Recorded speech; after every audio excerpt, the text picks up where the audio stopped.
Angkatan bersenjata Rusia kembali mengirim sejumlah tank setelah sebelumnya juga mengirim kendaraan lapis baja di Chasiv Yar.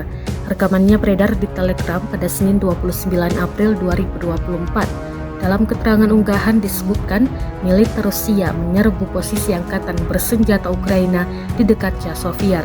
Dalam video tersebut, tank-tank Rusia yang dilapisi lembaran logam dan dilapisi instalasi peperangan elektronik menyerbu posisi angkatan bersenjata Ukraina. Pejuang kami meneruskan pengalaman tempur antar arah, jelas narasi.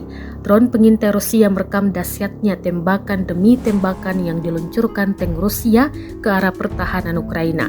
Rekamannya pun kini telah menuai berbagai komentar dari warganet.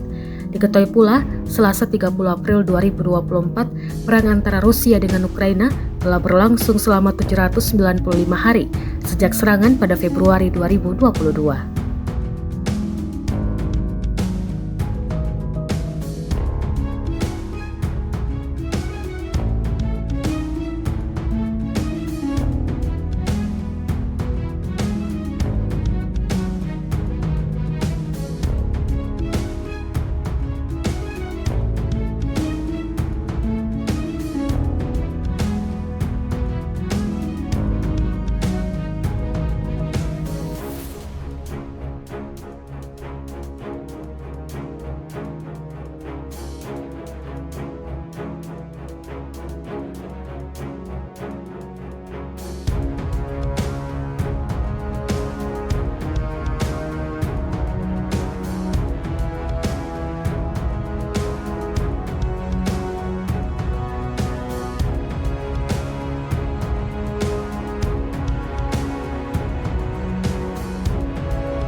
Download Tribun X sekarang, menghadirkan lokal menjadi Indonesia.